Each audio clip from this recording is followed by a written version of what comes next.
¿Qué papel ha jugado en tu vida la filosofía? Igual es una pregunta retórica, porque creo que ha significado mucho, pero después de toda la vida de estudio, de enseñanza y de que... Bueno, ha sido como el eje unificador de todas mis investigaciones, porque aunque he estudiado campos muy distintos y los he estudiado con bastante profundidad, o sea, dejándome muchos años en cada uno de ellos, aún así siempre había este factor común, que era la propia filosofía. Mm. Que claro, entre la ingeniería financiera, pongamos, o los presocráticos, o la historia económica de la Edad Media, parece que todos son temas completamente dispares, o la matemática de fractales, pero no, todos son filosofía. Mm. Y entonces, cuando se nos pregunta, porque es una pregunta recurrente, que ¿para qué sirve la filosofía? Un poco nos interrogan en ese sentido utilitarista o utilitario, de ¿para qué sirve la filosofía? Un poco que, porque, no sé, se tiende a pensar que la filosofía está fuera de la realidad, un poco. Algunos nos reprochan que estamos fuera de la realidad cuando estudiamos filosofía o cuando nos oyen hablar. Por ejemplo, si alguien nos hubiera grabado ayer en la cena que tuvimos, dirían, estos 8 colgados, ¿de qué están hablando? Son 8 lunáticos. Y ¿estás de acuerdo con esa valoración? No puedo estar de acuerdo, No, es no estás de todo acuerdo. disparatado. O sea, primero, ante la parte menos pragmática de lo real, se le pregunta como si fuera pragmática. Es como si le preguntamos ahora al poeta lírico, ¿y esto sirve para abonar el campo de melocotoneros? Y yo, pues mire usted, no sé, es una pregunta absolutamente incoherente. Pero es que además luego resulta que sí que tiene la filosofía una utilidad, y una utilidad inmediata. Y es, digamos, dar alas al entendimiento humano. O sea, en vez de clavarlo al suelo, pues hacer que vuele, o sea, darle una amplitud de horizontes y una profundidad de esperanza digamos, de aspiración, que cualquier tipo de conocimiento ya aplicado, pues no tiene. O sea, ¿y cómo se forma uno? Pues se forma uno en filosofía. Luego a lo mejor se especializa en alguna gama, pero si no te formas en filosofía, no te formas en nada. Sí, o sea, que podríamos decir que la filosofía sería una pregunta, una actitud que puede adoptar cualquier persona en la vida. No hay que ser un licenciado en filosofía. Claro que Si no. el mismo científico puede preguntar filosóficamente. Hace mucho, yo creo que desde el año 20 o así, son los físicos los que asumen buena parte de los trabajos ontológicos Ujú. del mundo. O sea, son ellos los que ahora están planteándose cuestiones como realmente materia, formación de la materia, sustancia, Ujú. nada, ser, tiempo, espacio. Son ellos. Sí, es curioso. Adolfo Plaza, que es un compañero de la sociedad que tenías ayer enfrente de la comida, Sí. empezó estudiando física 2 años y se cambió a estudiar filosofía siguiendo eso un poco ese, porque él no encontraba digamos, estudiando la carrera universitaria de física precisamente digamos, esa inquietud ontológica por la realidad, o sea que confirma mucho, Sí, sí. mucho esto. Y luego, también otra cuestión que me gustaría que me comentaras, que yo creo que forma parte de tu vida, porque tú eres así, yo creo. Es la idea esta del... Hay un filósofo llamado Pierre Jabot, un filósofo francés, eh, que no, tiene una idea que consiste en considerar la filosofía como una forma de vida. Dice que en la antigüedad grecorromana, hasta la época medieval, porque la época medieval cambia, digamos, digamos la elección de una forma de vida es la que determina el discurso filosófico y no al contrario, como normalmente se suele pensar. Eh, Aunque probablemente a partir de la Edad Media, pues digamos, la filosofía adopta un discurso más marcadamente teórico. ¿Qué opinas al respecto? Pues es que no acabo no concreto lo que me estás diciendo. No veo alternativa, tampoco veo hasta qué punto la Edad Media cambió eso. O sea, plantéamelo desde otra perspectiva para que lo pueda entender. En lo que, digamos, la cuestión es que en la antigüedad el filósofo se planteaba como un individuo que no solo transmitía unos conocimientos, sino que digamos, su propio ethos era desarrollar una forma de vida. era el ejemplo, ¿verdad? El valor del ejemplo del filósofo como forma de vida. Me acuerdo sobre todo, por ejemplo, de Zenón, creo, cuando Bueno, eso es lo que estaba... parece en las que estaba dando la sensación de que eran las escuelas, no las escuelas socráticas, básicamente. No solo, no solo. No, no solo. No, no, no.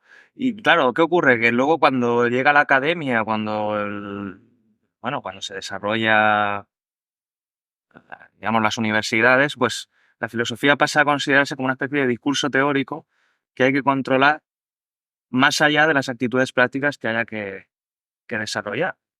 Entonces hay como una especie de separación. Pues que la universidad tarda mucho. Si yo no estoy equivocado, las primeras que fueron Oxford y la Sorbona, eso debe ser para el siglo XIV o así, que empiezan a haber un flujo de estudiantes y los padres están dispuestos a pagar el desplazamiento y los estudios y empieza a haber profesores como Abelardo o Tomás de Aquino o Duns que viven de eso, porque antes no había ni de broma. O sea, es un poco la pregunta como filosofía como arte de la vida, arte de vivir, Y o además, filosofía como, digamos, profesional de una rama del sí, conocimiento. y también filosofía como, digamos, como vida en comunidad. O sea, el sentido que da Pierre por ejemplo, es, por ejemplo, en la Academia de Platón, ¿Sí? su academia como un lugar en el que se compartía, pues, digamos, una vida. Se dice que Platón compró unos terrenos aledaños a la academia y que digamos, Era un poco un seminario, o sí, sea, justamente. tenía unos horarios, había unas normas incluso de vestuario, Sí. si no recuerdo mal. Y bueno, eso resulta bastante poco deseable a mi juicio, ¿no? Es como un colegio, eso, ¿sí? Pero un colegio con un tinte de misticismo como el que tenía Platón, muy intenso. Y, vamos, el misticismo del espíritu, o sea, de eso, de que el más acá no es más que una vaga copia de las ideas eternas y tal. Yo creo que eso ha hecho muchísimo daño.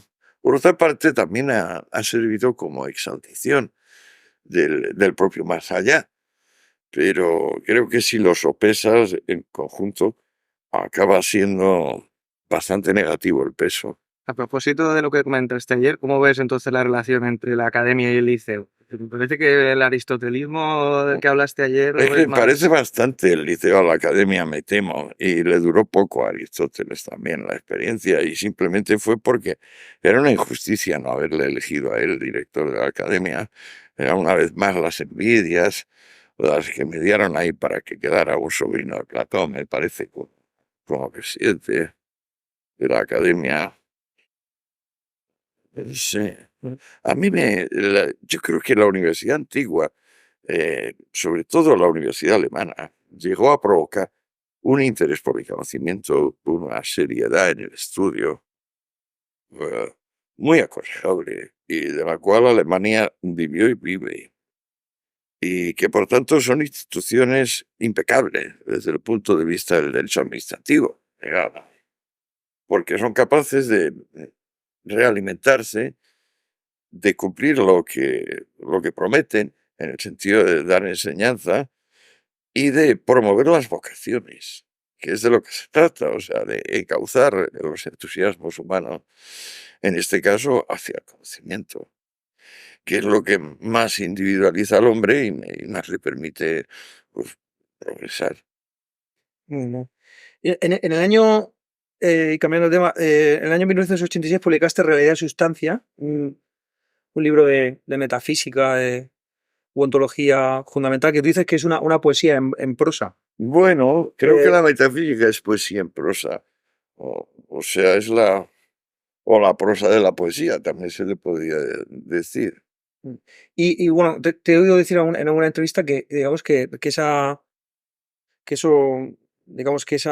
ontología o metafísica, digamos, acabó con Hegel, ¿m? Aunque ayer, bueno, comentamos en tu charla, en el turno de preguntas creo que fue, la idea de que se hace necesario definir los términos del lenguaje que utilizamos. Hay términos, bueno, en el caso de la ontología, sustancia, realidad, espacio-tiempo, Hay pero que hoy rebautizarlos, o sea, no sí, se puede, si uno coge esas palabras y no las rebautiza, es decir, no las vuelve a pensar uno, pues entonces habla de prestado. Y al hablar de prestado significa que siempre es cutáneo, o sea, que cada vez que hay que profundizar, la persona dice, caramba, en su día no lo hice y ahora ya no puedo dar marcha atrás. Entonces ya para siempre me he quedado trivial. Mm. Por ejemplo, en el discurso político se utilizan palabras, por ejemplo, como progresista, o la palabra liberal, o palabra neoliberal, y a veces digamos, se cometen, por ejemplo, el error de confundir liberal y neoliberal. Bueno, es que como no saben en qué consisten, quieren utilizar la palabra liberal como un objeto arrojadizo, es decir, si fuera pues una bala. Pero entonces su procedimiento es, por ejemplo, dividirla en dos, liberal y neoliberal. Peor todavía la bala neoliberal. Pero ninguna de las dos la entienden, porque es que en principio están pensando en una humanidad apacentada, en una humanidad cuidada por unos pastores benevolentes que acaban siendo unos salvajes carniceros, genocidas, pero así va la cosa. Mm. Bien, esto conecta un poco con otro tema, otra inquietud, un tema que nos preocupa mucho en la sociedad, que es las relaciones que se establecen entre la filosofía y la ideología. La ideología desde el punto de vista político, ideología desde el punto de vista religioso, ¿por qué no? Un poco esta idea que desgraciadamente creo que tiene mucha gente de que el profesor de filosofía tiene que ser de izquierdas y tendiendo al ateísmo. Entonces yo me hace gracia como una vez se lo he comentado, bueno, al inicio del curso hice el experimento de preguntarles a mis alumnos, ¿la filosofía, el profesor de filosofía es de izquierdas o de derechas? ¿Creyente o ateo? Decían, no, de izquierdas y ateo.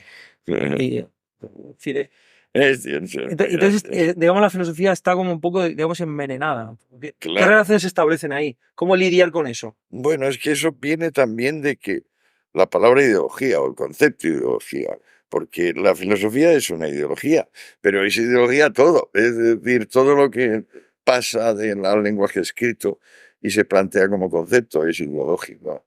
Pasa que luego vino muy particularmente Marx y fijó la ideología como una superestructura, contraponiéndole a un mundo de, digamos, de números, no de fenómenos, de números, o sea, de verdaderas causas móviles del acontecer. Y entonces dijo, bueno, ideológico es pues lo que se dice de las cosas y lo que nos importa es qué es lo que mueve las cosas, qué es lo que las trae y las lleva, ¿no? Ujú. Pero ese es un sentido sobreañadido de ideológico. Luego, finalmente, ha tenido un éxito prodigioso el pobrismo moderno. Al independizarse del lenguaje, vamos, del mensaje del sermón de la montaña, y decir, no, eso no tiene nada que ver con el pobrismo antiguo, no tiene nada que ver con las hordas aquellas que pues enterraban vivos a los guerreros enemigos, aunque llevasen oro y plata en las armaduras, porque les daba asco, porque sinceramente sentían repugnancia por cualquier manifestación de opulencia o de riqueza. Al decir eso, pues entonces todo el pobrismo nuevo ya no se llamaba pobrismo, se llamaba comunismo científico, se llamaba benevolencia, se llamaba progreso. Lo que había en ello de genocidio y de depuración salvaje, de tipo de decir, pues mira, me sobran tales y cuales clases, me voy a quedar con otras. El caso de Rusia es especialmente grave, porque el proletariado no llegaba al 2%.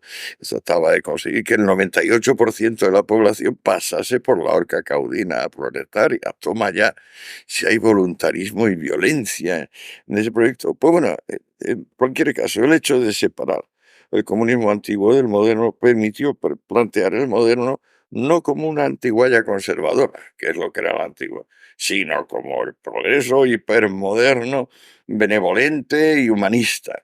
Y entonces, claro, el profesor tenía que ser pues, un calco de Carlos Marx.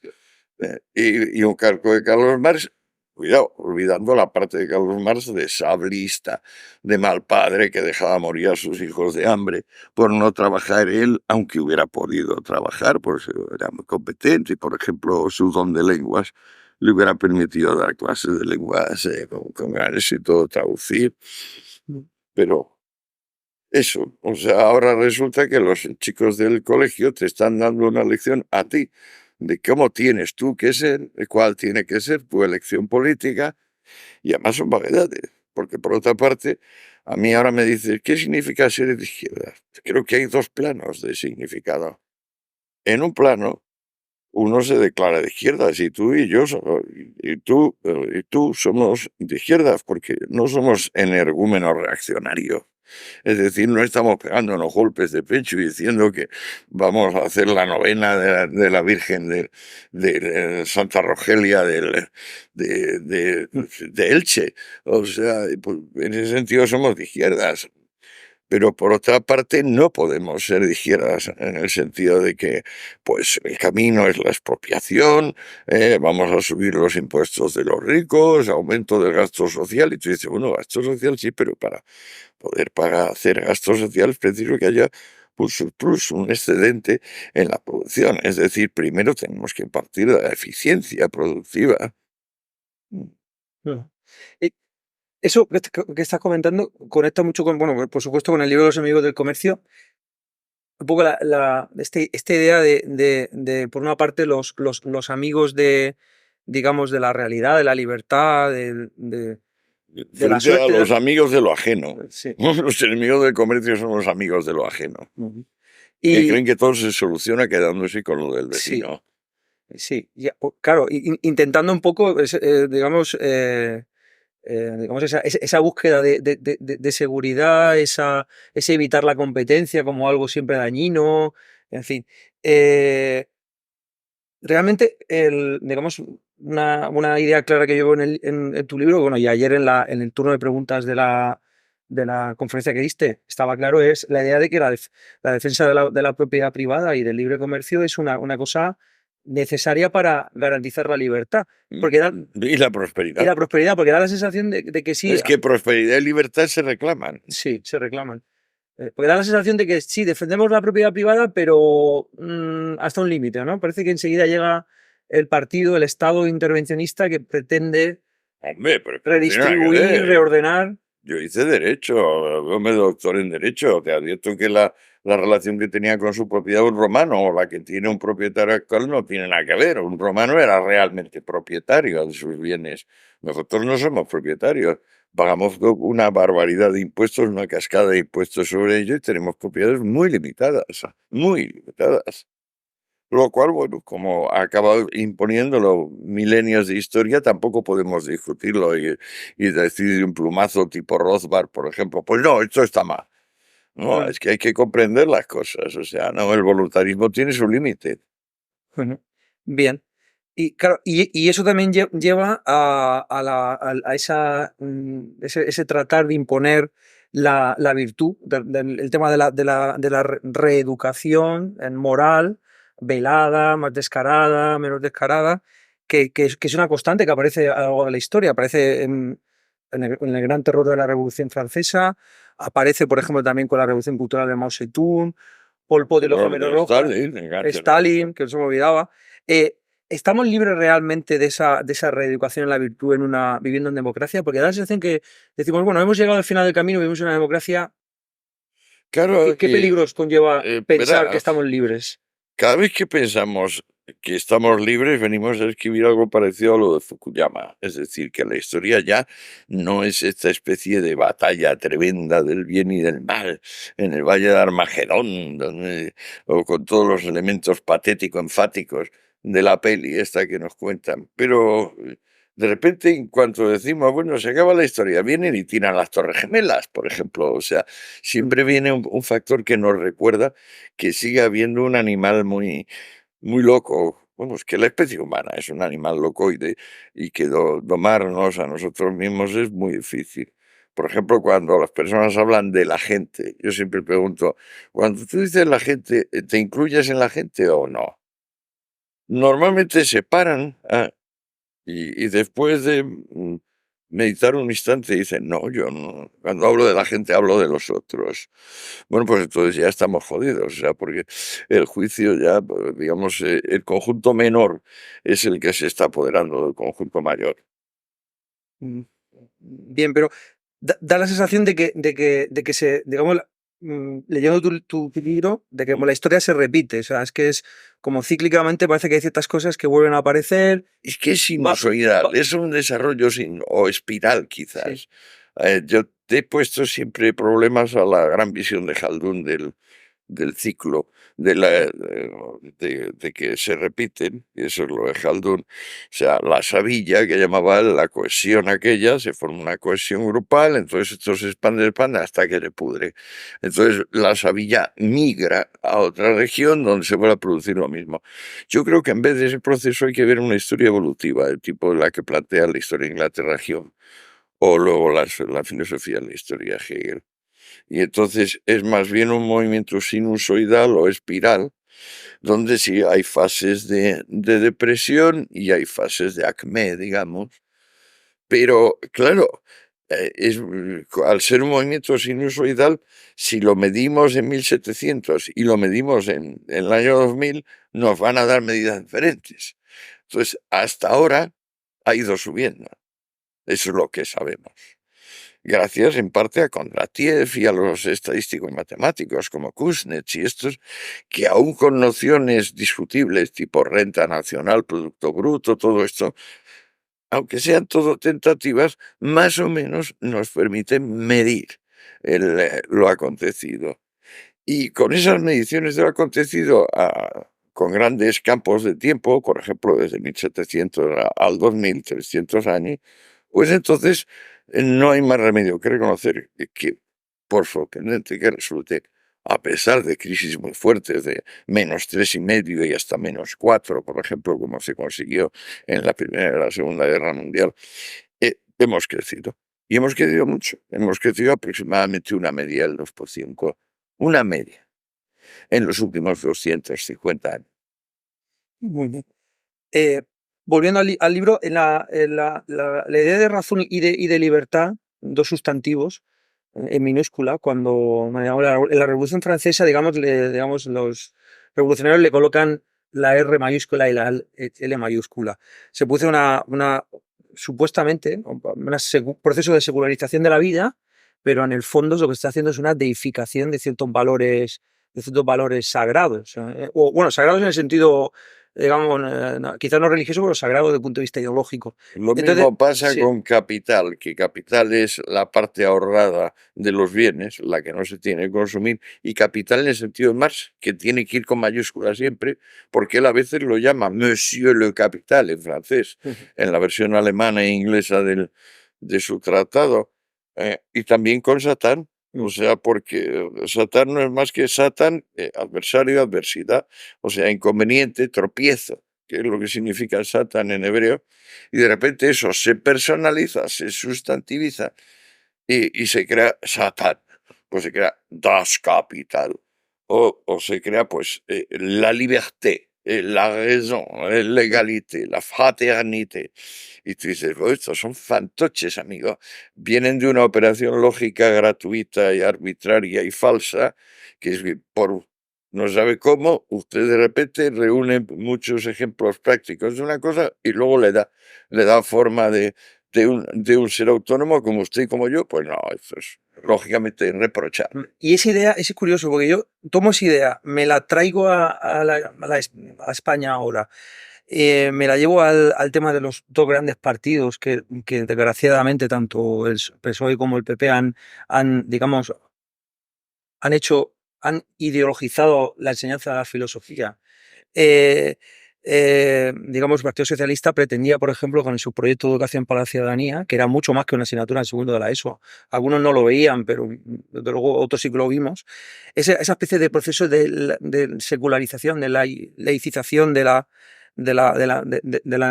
enseñanza. Y parece como que se nos obligaba a los profesores de filosofía a ser una especie como de cura laico sin sotana, profesores de la religión de la laicidad.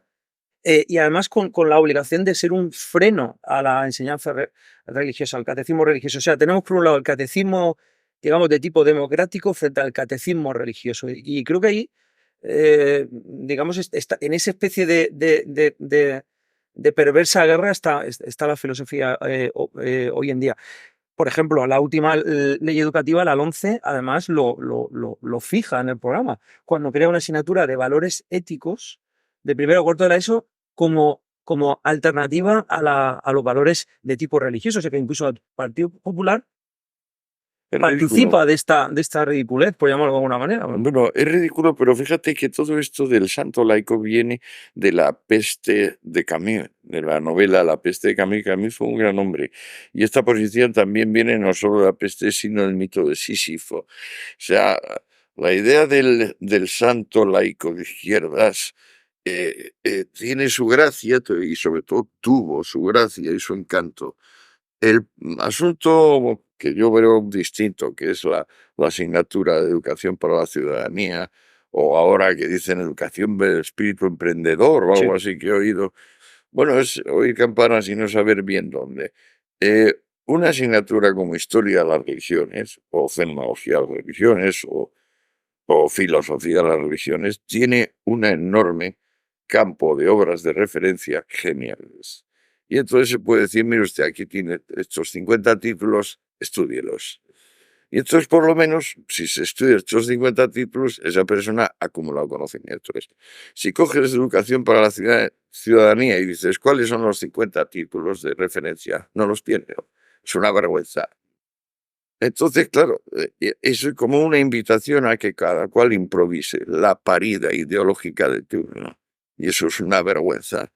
En definitiva, es lo mismo que crear el departamento, que a mi juicio hundió el prestigio en la universidad. El departamento es una institución bolchevique creada por la ley Maraval del 82, y entonces todo lo que había de diferencia entre unos profesores y otros, que es que la diferencia básica era vocacional. Es decir, este da toda su vida a pensar y a estudiar, y el otro, pues, le da una pequeña importancia. Eso desaparece y vota hasta la señora de la limpieza, la secretaria del departamento, el delegado de alumnos, luego son todo capillitas que antes de votar ya se han puesto de acuerdo los unos y los otros. Las plazas se administran en ese sentido sin ningún respeto por el amor que cada cual tiene por conocimiento. Bien. El filósofo Alexis Tocqueville, que yo considero que es un gran visionario, porque yo creo que Está siendo canonizado. Se ha sido ya beatificado. Alexis Tocqueville, Sí, bueno, no sé, sí, es que es católico y ya le han encontrado un par de milagros. madre mía. Bueno, pues No, es admirable, es un escritor y es un hombre encantador, es una maravilla. Esto no es culpa suya. bueno, pues el volumen 2 de su democracia en No América, me casa. que es una maravilla de libro, una maravilla de libro para entender la actualidad. Es un libro todavía Desde luego. tremendamente actual. Bueno, él manifiesta una frase que me encanta, dice: los pueblos democráticos manifiestan un afecto por la igualdad más ardiente y duradera que por la libertad. Quieren igualdad en libertad, dice, y si no pueden obtenerla, la quieren incluso en la esclavitud. Con lo cual aquí yo creo que lo que quiere decir es que las relaciones entre la igualdad y la libertad son tremendamente inestables, Sí, sí. que no se puede pedir, digamos, una igualdad y una libertad con mayúsculas y absolutas, y que muchas veces hay que elegir entre igualdad y libertad. Entonces, te pregunto, ¿crees que en el corazón del hombre o en el alma del hombre existe, digamos, un miedo y una desconfianza hacia la libertad y hacia la realidad, una especie de pasión miedosa, irrefrenable? Porque a lo largo de la historia parece que se repite esa... Sí, bueno, yo encontré la palabra vértigo para describirlo. O sea, creo que la libertad evoca vértigo. En todas las ramas, tanto la libertad práctica de obrar como la de concebir, o sea, la de pensar, por ejemplo, darle sentido a la muerte, darle sentido a la vida. En ambos casos, la reacción es vértigo. Si luego investigas el vértigo más de cerca, pues te vas a la interpretación freudiana, que es muy buena, que es que solo tienen vértigo los que tienen vocación de salir volando. Es decir, el vértigo es una adecuada reacción ante el disparatado propósito de cuando te encuentras en un acantilado y ves ahí cientos de metros por debajo, decir, ale, ahora voy a salir volando, que te pegarías una chufa seria. Entonces, el vértigo es échate para atrás, es el desmayo, el semidesmayo que te entra. Entonces, digamos, el sentimiento contrario es lo que llamaba Edgar Allan Poe el demonio de la perversidad, ¿no? El ver el abismo y querer lanzarte que sería ese El atrevimiento, ¿no? Esa demonio de la filosofía, sí, sí. Me acuerdo del cuento. Bien, pues entramos en algunos temas de actualidad, un poco. Mm, un poco con todo este movimiento que hay ahora mismo, parece que está la cosa cambiando, la crisis del bipartidismo, la aparición de partidos como Podemos aquí en España, Syriza Ojalá, ojalá. en Siempre Grecia. está. Desde que apareció UPyD también se habló de que empezaba a romperse el bipartidismo. Ojalá. Bien. No es Entonces, fácil. Ten en cuenta que en Inglaterra, en Estados Unidos, en Alemania, hay una tendencia muy fuerte, digamos, a dos polos. sí, pero no te da la sensación de que se vuelve como a reeditar esa idea rusoniana de voluntad general, ese concepto tan místico, que da la sensación que volvemos otra vez a esta idea de, Bueno, ya de pueblo, de la voluntad voluntad. general, acuérdate, Rousseau dice, voluntad de tous es la voluntad numérica, esa no es buena, es la voluntad general que no se puede medir. Sí, Eso vino, que es pues, un ente diferente. Estás claro, creando un ente diferente, ¿no? pero son los autoritarios, son los que tienen la idea de que ellos saben lo bueno y verdadero y justo, y entonces, pues digan lo que digan los demás, pues eso se tiene que imponer y ya está. O sea, el que manda, manda y cartucho en el cañón. Autoritarismo puro y duro, que es una de las pasiones recurrentes, a mi juicio, de la humanidad, y eso sí que va a ser muy difícil cambiarlo, pero muy, muy, muy, muy, muy difícil. O sea, una apertura de las personas que digan, mira, me voy a dejar convencer. Si me das un buen argumento, wow, eso sí que es realmente es, muy idealista de pensar. O sea, que la tentación por la autorrealización colectiva de la felicidad general Impone a los demás lo que tú crees.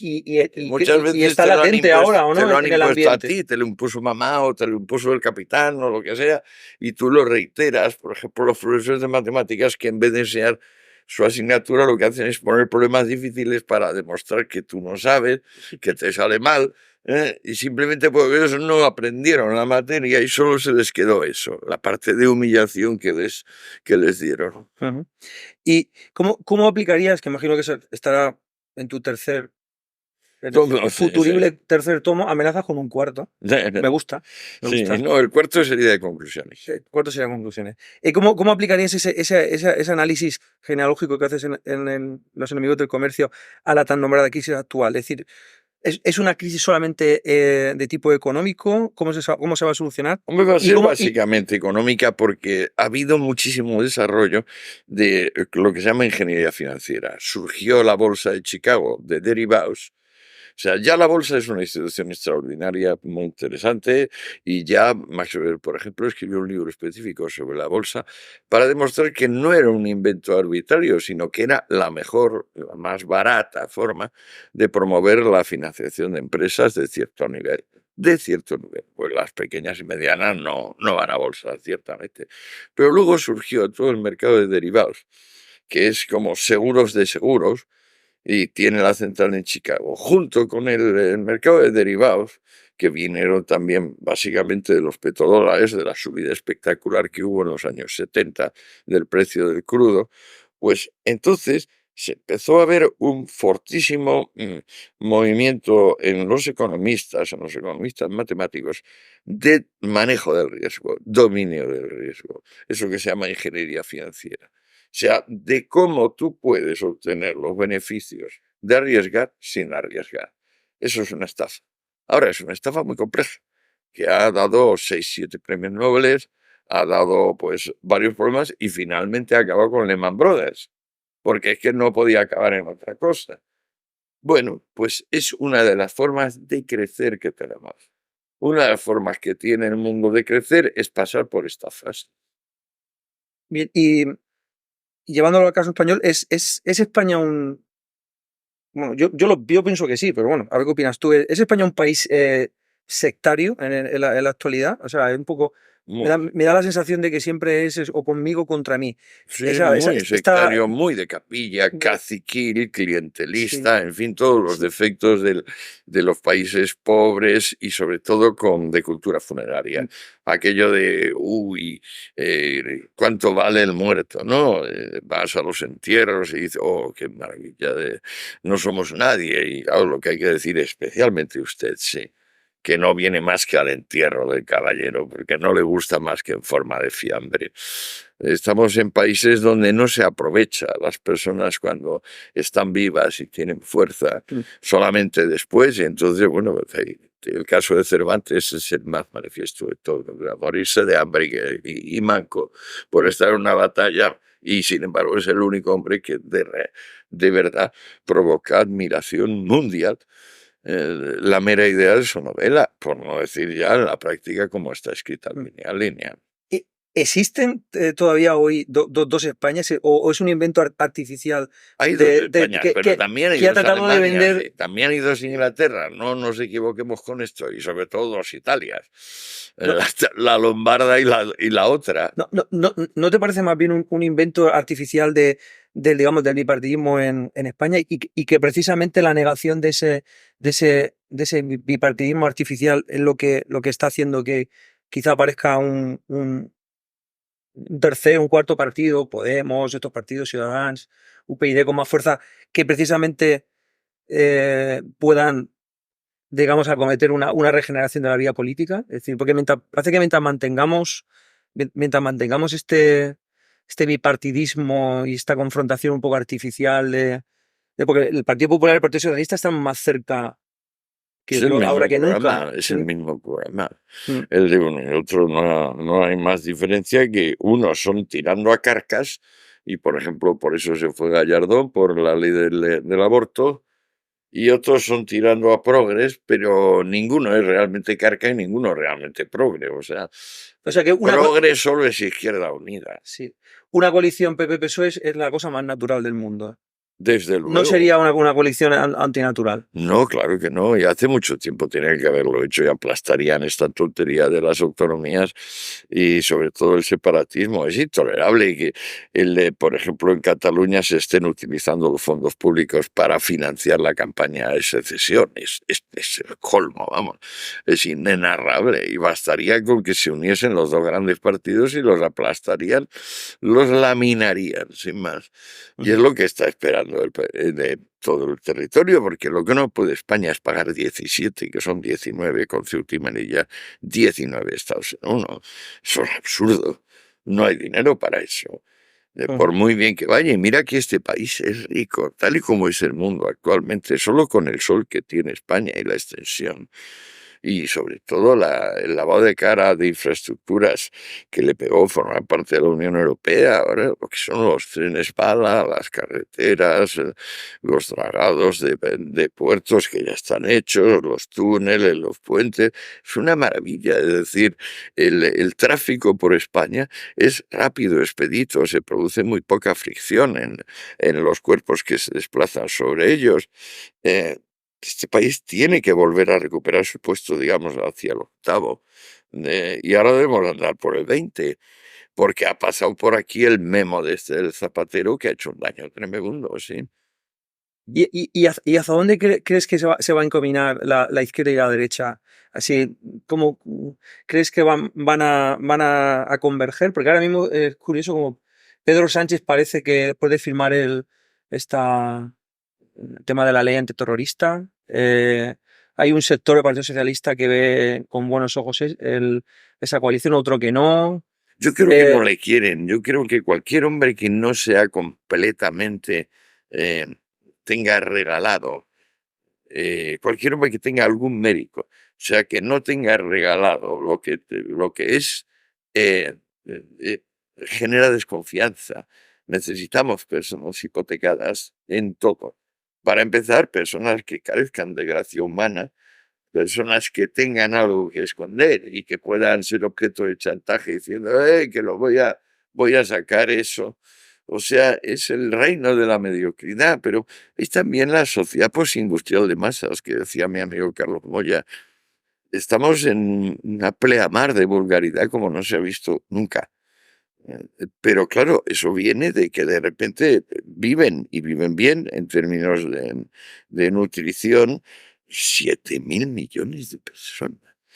Y es que nunca se pudo imaginar una magnitud. Esto es tal éxito para la humanidad, es tal razón de orgullo que, bueno, aplaca todo lo demás y comprendes y justificas que emerja pues todo lo más vulgar, todo lo más trivial, todo lo más culebrón mexicano de doña Francisquita llorando con la niña que se ha enamorado del chico de dinero, pero ya no tiene mucho y entonces ya pone sus caras. Eso, ese mundo, los programas aquellos de la tele, la vulgaridad. Vulgaridad.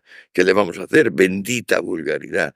Si con ello se acaban los salvadores, estos que vienen a, a mejorar radicalmente la vida y claro lo que hacen es reducir, pues, por ejemplo, la población a un tercio o una cuarta parte. Porque siempre hay una tentación intervencionista del Estado. El Estado, bueno, El Estado es inocente, los gobiernos son los que hacen las cosas. El Sí, Estado ahí sí. está como límite del egoísmo individual, límite abstracto y genérico, y está pues para que lo usen los distintos gobiernos, unos mejor y otros peor. Y ya, bueno, ya la última pregunta para terminar. Hoy se cumplen 20 años de la entrevista que le hizo Iñaki Gabilondo a Felipe González el 6 de febrero de 1995, una entrevista muy famosa, en la que bueno, le hizo una de esas preguntas. O sea, ¿es usted responsable de los GAL? ¿Es usted? Eh, y Ay, dijo que no. dijo que no. Qué mentiroso. Qué mentiroso, ¿eh? Qué, Pero es curioso porque me recuerda un poco. qué tío más mentiroso. Sí. Antonio de Jasay, no sé si lo conoces, Antonio de Jasay tiene un libro que se llama, en Alianza, se llama El Estado, la lógica del poder político. Y viene a decir en ese libro un poco que la lógica del Estado, una tesis más fuerte, la lógica del Estado es caer en el totalitarismo, terminar en un totalitarismo. Y podríamos incluso decir que hasta incluso en el terrorismo, ¿no? Y en España, por ejemplo, en el caso de los GAL, eh, No, es que fue demasiado, es que se metieron 500 y pico atentados escasamente en un año y entonces, claro, se cabrearon, hubo especie y lo malo es que se buscaron una gente muy, muy vulgar, muy sí, lo hicieron de torpe. manera bastante fullera, Sí, podemos es que decir. claro, como decía Sabater, dice, por Dios, lo que quieran, pero al señor Amedio y al señor Domínguez que lo saquen de la película porque es que nos morimos de vergüenza todos, ¿sí? Con ese tipo chulesco y absurdo que era Amedo, ¿sí? Y lo hicieron muy mal y mataron a etarras y mataron a gente que no eran etarras, en fin, a una chapuza, lo que era una chapuza de marca mayor. Pero por supuesto que el país quería una venganza, y como ahora todo el mundo clama una venganza ante las generalidades del califato islámico, pues parece que no es fácil encontrarlos, son muchos y son cobardes, se esconden detrás de sus mujeres y sus hijos, y en cuanto te descuidas, pues aparecen 3 o 4 cobardemente apuñalando a quemarte vivo. Pero venganza, venganza queremos todos. Yo, por ejemplo, si por el padre, como anoche hablábamos del pobre y quemado vivo es que dedicaría lo que me queda de vida a atormentarles, a identificarles y a devolvérsela, pero multiplicada. Me parece muy bien, es un sentimiento humano. Uno vive mejor sin tener que vengarse, pero las ofensas deben ser lavadas y no hay otra forma de lavarla más que responder a la ofensa con un daño aún superior y decir, ¿tú qué te has creído? Y ahí el Estado pues tiene que utilizar Mm, todos sus medios, incluso llegando digamos, Llegando a la bomba atómica. llegando a bomba atómica, claro. Sí, Y da igual que sean llegando a democracias. la bomba atómica. Si se ponen pesaditos, llegando a la bomba atómica. Que es lo que les amenazaba a los iraníes también, y ya ves cómo se han calmado ahora y que todo ahora va a ir cada vez mejor y tienes aviones iraníes bombardeando en Kobane, ¿no? hoy a aviones saudíes. Es que hasta los propios árabes se han mosqueado y dicen, cuidado, cuidado, esto se nos está yendo de la mano. Sí, probablemente porque a un país como Irán no le interesa que aquello se revolucione, porque en Irán, en la política interior, lo que es el Estado, hay cierta paz y tranquilidad. Yo El creo. régimen quiere tranquilidad fuera también. Hombre, con el Ahmadinejad hubo mucha tensión, acuérdate, ¿no? Sí. Las elecciones que salió Ahmadinejad, por lo visto, estaban medio amañadas, la gente protestó mucho. El abrazo de Ahmadinejad y Chávez forma el fin del tomo 3. O sea, yo me propuse llegar a ese abrazo y luego decir al lector, bueno, ya les he contado un tramo de la historia lo bastante significativo, hasta luego, señores. He hecho la parte y ya está. Y no pienso pasar de ese abrazo. Pero es muy significativo. Claro. La Sí. revolución bolivariana combinada con la revolución islámica abre un poco las perspectivas de qué puede suceder en el futuro. Sí, ahora en ese país con el nuevo presidente Rouhani hay unos ciertos aires de ligera liberalización. Claro. Lo que pasa es que yo creo que es muy difícil mientras exista el Ali Khamenei, es el líder máximo porque está por encima del Rouhani. Sí, sí, Y está eso por más, encima de todos. sí, es un papa, es un líder. Claro, claro. Sí, sí. Es el loco del Khomeini, es la mano derecha de Khomeini, sí, es la prolongación de Khomeini. Que tiene cerca de 90 años. Como Stalin era la prolongación de Lenin, como Lenin a su vez era la prolongación supuestamente de Marx, la verdadera voz de Marx, no los revisionistas. El gran descubrimiento de Lenin es la palabra revisionismo, que antes de Lenin era una deriva espontánea del marxismo hacia la socialdemocracia. Y Lenin la frena y dice, no, no, no, no, el marxismo no es demócrata, nunca lo será. Y en ese sentido tenía razón. Y cada vez que a Lenin le decía izquierda unida, Lenin se subía por las paredes y dice, ¿cómo izquierda unida? Aquí, cisma completo entre los marxistas de verdad y los oportunistas revisionistas. Y eso es lo mismo que pasa en Irán. O sea, están los comunistas, los de verdad, y los otros que más o menos pues son pactistas, son de compromiso. Sí, ¿cómo compromiso? Aquí no hay compromiso. O sea, la verdad es única, rotunda y absoluta. Y relacionado con eso, ¿cómo ves la cuestión de lo que se ha venido a llamar lo del choque de civilización? Es decir, Es una majadería, o ¿no sea, crees es una que- majadería. Tanto lo de Huntington como la solución de Zapatero. Pero, ¿crees que existe algo así, digamos, en el Islam, una determinada estructura conceptual, ideológica, si lo quieres llamar así, que contrasta con el cristianismo, que Creo ha que generado dos movimientos distintos? ¿O cómo lo interpretas? Porque veo que hay un genio y que la historia nace, la historia moderna de Haldun, pero que claro, en comparación con Haldun es que no ha habido nada nunca más en el Islam, salvo Averroes, que tuvo unos problemas inmediatos y no murió de milagro a manos del bruto de Algacel y su gente, ¿no? Y que no más, o sea que el pobre Islam es una religión que ha quedado ahí pues, coagulada como una mezquita, como un sapo de piedra, un inmenso sapo de piedra que no lo moverá nada. Y ahí está. Y poco a poco pues va siendo erosionado por el hecho de que son pueblos pobres y entonces tienen que emigrar y al emigrar pues entran en contacto con sociedades mucho más fluidas, mucho más educadas y pues se van erosionando porque algunos de los islámicos van dejando de ser islámicos en el sentido de ser sapo coagulado de gran mezquita pétrea. pero también es verdad que una de las cosas que más ha llamado la atención últimamente es que muchos de los yihadistas proceden precisamente de países del primer mundo. Es verdad, o lo que pasa es que son estadísticamente es una proporción ínfima, ¿no? O sea, todo así como 7 millones versus 0,01, ¿no? Y entonces eso estadísticamente es ridículo. En el cuadro no habría forma de mostrarlo.